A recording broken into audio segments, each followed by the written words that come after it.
షేక్ హసీనా భారత్లో తలదాచుకోవడంపై బంగ్లాదేశ్లో నిరసనలు హోరెత్తుతున్నాయి.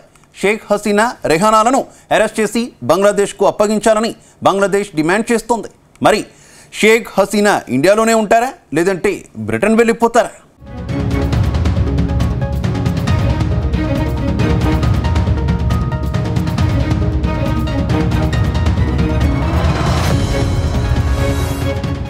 బంగ్లాదేశ్ మాజీ ప్రధాని షేక్ హసీనా భారత్ చేరుకోవడంపై బంగ్లాదేశ్ ఫైర్ అవుతోంది. షేక్ హసీనా ఆమె సోదరి షేక్ రెహానాలను అరెస్ట్ చేసి తమ దేశానికి పంపించాలని బంగ్లాదేశ్ సుప్రీంకోర్టు బార్ అసోసియేషన్ అధ్యక్షుడు భారత్ను డిమాండ్ చేశారు. తమ దేశంలో హసీనా అనేక మరణాలకు బాధ్యురాలని ఆయన ఆరోపించారు. అలాంటి వారితో సానుకూల సంబంధాలు ఎలా కొనసాగిస్తారని భారత ప్రభుత్వాన్ని ప్రశ్నించారు. భారతదేశ ప్రజలతో బంగ్లాదేశ్ సానుకూల సంబంధాలు కొనసాగించాలని అనుకుంటుందని, కాబట్టి వెంటనే హసీనా రెహానాలను తమకు అప్పగించాలని మహబూబ్ ఉద్దీన్ ఖోఖాన్ కోరారు. అంతేకాదు రాజకీయ కార్యకలాపాలు అవినీతికి పాల్పడిన బంగ్లాదేశ్లోని సుప్రీంకోర్టు న్యాయమూర్తులు వారంలోగా రాజీనామా చేయాలని డిమాండ్ చేశారు.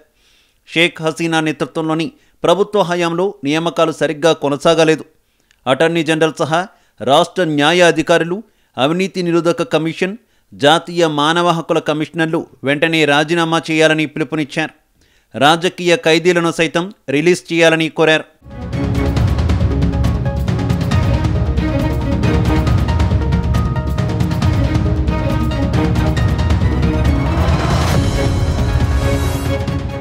మొత్తంగా బంగ్లాదేశ్లో హింస చెలరేగడంతో ఆ దేశ మాజీ ప్రధాని షేక్ హసీనా భారత్ చేరుకున్నారు.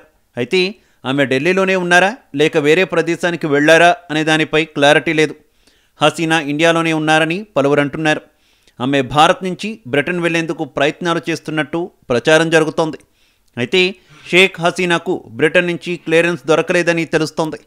ప్రస్తుతం ఆమెకు తాత్కాలిక ఆశ్రయం కల్పించిన భారత్ అన్ని రకాల సహాయ సహకారాలు అందిస్తున్నట్టు సమాచారం.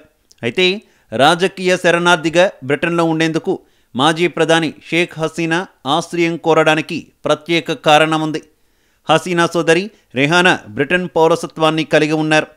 ఆమె కూతురు తులీప్ సిద్దికీ ప్రస్తుతం అమెరికాలో అధికార లేబర్ పార్టీ తరఫున పార్లమెంటు సభ్యురాలు.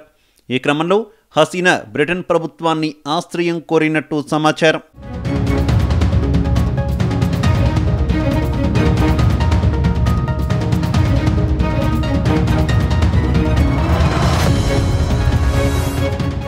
మొత్తంగా బంగ్లాదేశ్లో చోటు చేసుకున్న రాజకీయ పరిణామాలపై బ్రిటన్ ప్రభుత్వం స్పందించింది.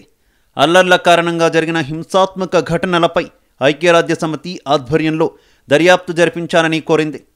ప్రభుత్వ మార్పు శాంతియుతంగా జరిగేందుకు ప్రతి ఒక్కరూ సహకరించాలని అభిప్రాయపడింది.